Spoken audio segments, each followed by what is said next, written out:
Praise the Lord. ஆண்டவருக்கு மகிமை. இந்த காலையில் உங்களை சந்திக்கிறது ரொம்ப சந்தோஷம். இயேசுவின் ஈடு இணையற்ற நாமத்தில் உங்களை வாழ்த்துறேன். வெளிப்படுத்தல் 10ஆம் அதிகாரம் 6வது வசனத்தை நான் படிக்கிறேன். இனி காலம் செல்லாது, ஆனாலும் தேவன் தம்முடைய ஊழியக்காரராகிய தீர்க்கதரிசிகளுக்கு சுவிசேஷமாய் அறிவித்தபடி 7ஆம் தூதனுடைய சத்தத்தின் நாட்களில் அவன் எக்காலம் ஊத போகிற போது தேவ ரகசியம் நிறைவேறும் என்று. இதை குறித்து நாம் புரிந்து கொள்ளணும். இனி காலம் செல்லாது.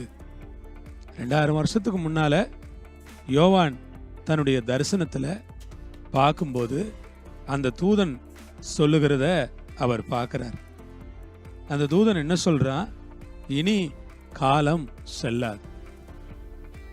ஆண்டவருக்கு நன்றி. இனி காலம் செல்லாது என்று அந்த தூதன் சொல்லுகிறதை நாம் கவனிக்கிறோம். அன்பு சகோதர சகோதரிகளே, ஆம், உண்மை அதுதான். இனி காலம் செல்லாது. காலம் ரொம்ப சமீபமாயிருச்சு. நேரம் ரொம்ப பக்கத்தில் இருக்கு. இனிமே காலம் என்பது செல்லாததாக இருக்கிறது. காலம் செல்லாதுன்னா என்ன? இனி ரொம்ப நாள் இல்லை, இனி அதிக காலம் இல்லை என்று அதற்கு ஒரு அர்த்தம். இந்த காலம் நெருங்கி கொண்டிருக்கிறது. காலம் நெருங்கி கொண்டிருக்கிறது. நாட்கள் நெருங்கி கொண்டிருக்கிறது. வருகை சமீபித்துக் கொண்டிருக்கிறது. ஆண்டவருடைய வருகை சமீபமாகிக் கொண்டிருக்கிறது. காலம் செல்லாது. ஆனாலும் தேவன் தம்முடைய ஊழியக்காரராகி தீர்க்கதரிசிகளுக்கு சுவிசேஷமாய் அறிவித்தபடி, தேவன் ஊழியக்காரர்களாகி தீர்க்கதரிசிகளுக்கு சுவிசேஷமா அறிவிச்சாராம். ஆரம்ப காலத்திலிருந்து வந்த தீர்க்கதரிசிகள் எல்லாருக்கும் ஆண்டவர் நிறைய காரியம் சொல்லிக்கிட்டே வந்தார். 7ஆம் தூதனுடைய சத்தத்தின் நாட்கள்ல அவன் எக்காலம் ஊத போகிற போது தேவ ரகசியம் நிறைவேறும். தேவ ரகசியம் இல்ல, தேவ ரகசியம். தேவ ரகசியம் அப்படின்னா என்ன? தேவ ரகசியமே வருகைதான். தேவ ரகசியம்னு சொன்னா வேற ஒன்றையும் நம்ம அந்த இடத்துல அதிகமாக சிந்திக்கிறதுக்கான வாய்ப்புகள் இல்லை. அதை பற்றி வேற நாம் அதிகமாக யோசிக்க முடியாது.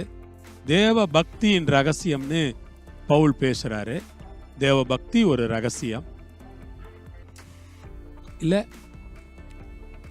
ஆண்டவருடைய அந்த ரட்சிப்பு ஒரு ரகசியமாக வைக்கப்பட்டிருந்தது. பவுல் எபேசியர் நிருபத்தில், கொலோசியர் நிருபத்தில் தேவனுடைய ரகசியங்களை குறித்து நிறைய பேசுறாரு. இப்படி நிறைய ரகசியங்கள் இருந்தாலும் இந்த இடத்துல சொல்லி இருக்கிற தேவ ரகசியம் நிறைவேறும் என்று சொல்லப்பட்டிருப்பது என்னவென்றால், ஆண்டவரின் வருகைதான் தேவ ரகசியமாக பார்க்கப்படுகிறது. ஆண்டவர் மதிய ஆகாயத்தில் வரப்போகிறார். ஆண்டவர் இறங்கி வரப்போகிறார். பரலோகத்தின் தேவன் இந்த பூமிக்கு வரப்போகிறார். அன்பானவர்களே, அதுதான் தேவ ரகசியம் நிறைவேறும் காலம். கர்த்தர் தாமே உங்களை ஆசீர்வதிப்பாராக. அந்த ரகசியம் நிறைவேற போகுது. ஆண்டவர் வரப்போறார் பரலோகத்துக்கு. அதில் ஒன்றும் சந்தேகம் இல்லை. ஆண்டவர் பரலோகத்தில் வந்து அவர் கிரியை செய்ய போகிறார். அன்பு சகோதர சகோதரிகளே, நம்முடைய ஆண்டவர் பரலோகத்திலிருந்து இறங்கி வரப்போறார். அவர் வரப்போகிறார். ஏதோ ஒரு ரகசியத்தை நான் உங்களுக்கு அறிவிக்கிறேன். பவுல் சொல்றார் 1 கொரிந்தியர் 15ஆம் அதிகாரத்தில், இதோ ஒரு ரகசியத்தை உங்களுக்கு சொல்றேன். என்னன்னா, எல்லாரும் நித்திரை அடைஞ்சிட மாட்டாங்க. இயேசுநாதர் வரும்போது ஒரு நிமிஷத்துல, ஒரு இமைப்பொழுதுல நம்ம எல்லாரும் மர்வம் ஆயிடுவோம்.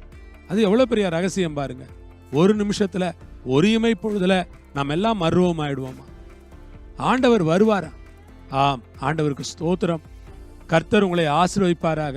ஒரு ரகசியம் இருக்கிறது. அந்த ரகசியம் என்ன? கர்த்தராகி இயேசு கிறிஸ்து சீக்கிரமா இறங்கி வருவார் என்பதுதான் அந்த ரகசியம். நீங்கள் ஆயத்தமா இருக்கிறீர்களா? உங்கள் குடும்பத்தை ஆயத்தப்படுத்துங்கள், பிள்ளைகளை ஆயத்தப்படுத்துங்கள். வருகைக்கு ஆயத்தமாக வேண்டும் என்று தினம் ஜெபம் பண்ணுங்கள். ஆண்டவரே, உம்முடைய வருகைக்கு எங்களை ஆயத்தப்படுத்துமப்பா என்று ஆண்டவரிடத்தில் கேளுங்கள். ஆண்டவருடைய வருகைக்கு ஆயத்தமாகுங்கள். கர்த்தர் உங்களை ஆசீர்வதிப்பாராக. ஜெபம் பண்ணலாமா? ஆண்டவரே, உமக்கு ஸ்தோத்திரம். ஆண்டவரே, இனி காலம் செல்லாத ஆண்டவரே, நான் கொஞ்ச காலம்தான் இருக்கு ஆண்டவரே, நீர் உம்முடைய ஊழியக்காரங்களுக்கு சுவிசேஷமா அறிவிச்சிருக்கிறீங்க, அதுக்காக ஸ்தோத்திரம். 7ஆம் தூதன் எக்காலம் ஊதுவான், அதுதான் நாங்க பைபிள்ல படிக்கிறோம். பிரதான தூதனுடைய சத்தத்தோடு தேவ எக்காலத்தோடு ஆண்டவர் இறங்கி வருவாரு. ஆமென். அப்படி அவர் இறங்கி வரும்போது, அப்பா ஸ்தோத்திரம்ப்பா, நாங்க மேகங்கள் மேல் எடுத்துக்கொள்ளப்படுவோம்னு சொல்லியிருக்கு.